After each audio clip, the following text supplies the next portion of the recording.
ജെയ്മെയിൻ 2026 phase 1 January 23 morning ഷിഫ്റ്റിലെ chemistry question നോക്കാം. 5ാമത്തെ ചോദ്യം ഇൻട്രസ്റ്റിംഗ് ചോദ്യമാണ്. In a given electrochemical cell, അപ്പോൾ സെല്ലിൻ്റെ റെപ്രസെൻറ്റേഷൻ കൊടുത്തിട്ടുണ്ട്. സെൽ പൊട്ടൻഷ്യൽ കൂടുന്നത് എപ്പോഴെന്നാണ് ചോദ്യം. അപ്പോൾ തന്നിരിക്കുന്ന ഡാറ്റയിൽ നിന്ന് മനസ്സിലാക്കാവുന്നതേ ഉള്ളൂ. നമ്മുടെ ചാപ്റ്റർ ഇലക്ട്രോ കെമിസ്ട്രിയാണ്. ടോപ്പിക് നോൺസ് ഇക്വേഷനുമാണ്. നമുക്കിവിടെ നോൺസ് ഇക്വേഷൻ എഴുതി നോക്കാം.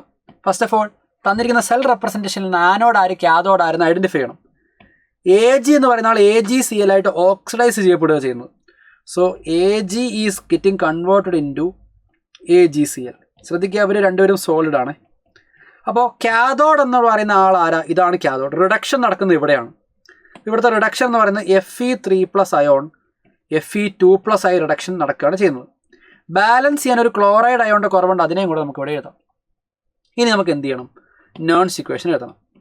നോൺസ് ഇക്വേഷൻ എഴുതുമ്പോൾ E = E0 - 0.0591 divided by number of electron involve എത്ര? Ag 0ൽ നിന്ന് +1ലേക്ക് ഓക്സിഡൈസ് മാറുന്നുണ്ടല്ലോ.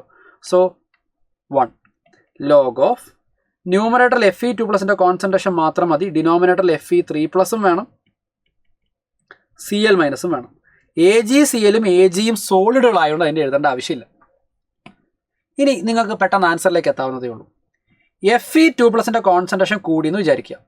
ഈ കോൺസെൻട്രേഷൻ കൂടുമ്പോൾ എന്ത് പറ്റും? ഈ ലോഗ് ടേം വലുതാവും. അപ്പോൾ ഈ ഓവറോൾ വാല്യൂ വലുതാവും. അപ്പോൾ നമ്മൾ E0ൽ നിന്ന് സബ്ട്രാക്ട് ചെയ്യുന്ന വാല്യൂ വലുതാവും. എന്ന് വെച്ചാൽ വാല്യൂ പിന്നെ ചെറുതായി വരും. ഓവറോൾ ഈ വാല്യൂ ചെറുതാവും. ഈ വാല്യൂ കുറയാണ് ഇവിടെ ചെയ്യുക. അപ്പോൾ അതിൻ്റെ നേരെ ഓപ്പോസിറ്റ് എഫക്റ്റല്ലേ Fe2+ കുറയ്ക്കുമ്പോൾ ഇത് കുറഞ്ഞു കഴിഞ്ഞാൽ ലോഗ് ടേം ചെറുതായി, സബ്ട്രാക്ട് ചെയ്യുന്ന വാല്യൂ ചെറുതായി, അപ്പോൾ ഓവറോൾ ഈ വാല്യൂ വലുതായി. സോ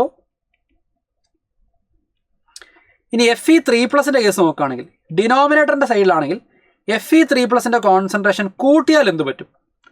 Fe3+ൻ്റെ കോൺസെൻട്രേഷൻ കൂട്ടിയാൽ ഡിനോമിനേറ്റർ വലുതായാൽ ലോഗ് ടേം ചെറുതാവും, ഈ എൻറ്റയർ ടേം ചെറുതാവും, E0ൽ നിന്ന് സബ്ട്രാക്ട് ചെയ്യുന്ന വാല്യൂ ചെറുതാവും, ഓവറോൾ ഈ വാല്യൂ വലുതാവും. സോ Fe3+ൻ്റെ കോൺസെൻട്രേഷൻ കൂട്ടുന്നതാണ് ഇവിടെ നമുക്ക് പ്രിഫറബിൾ ടു മേക്ക് ഈ വാല്യൂ മോർ ബിഗ്. അപ്പോൾ Fe3+ കുറയ്ക്കുകയല്ല വേണ്ടത്. അപ്പോൾ ഇവിടെ ഈ വാല്യൂ കുറയും. ഓക്കെ, Fe3+ പോലെ ഡിനോമിനേറ്ററിലുള്ള മറ്റേ ആളാണ് Cl-. അപ്പോൾ Fe3+ കൂടുന്ന പോലെ തന്നെയാണ് Cl-ൻ്റെ കോൺസെൻട്രേഷൻ കൂടുന്നു. അപ്പോൾ അവിടെയും എന്ത് ചെയ്യും? ഈ വാല്യൂ കൂടും. അപ്പോൾ ഇവിടെ ആപ്റ്റ് ആയിട്ടുള്ള ഓപ്ഷൻ ഏതാ? CDE കേസിലാണ് ഈ വാല്യൂ കൂടുക, സെൽ പൊട്ടൻഷ്യൽ കൂടുക. The right answer is option 4 here. അപ്പോൾ ഈ ഒരു ചോദ്യത്തിൽ കറക്റ്റായിട്ടുള്ള നോൺസ് ഇക്വേഷൻ എഴുതുക എന്നുള്ള കാര്യം മാത്രമേ ഉള്ളൂ. You easily get the answer.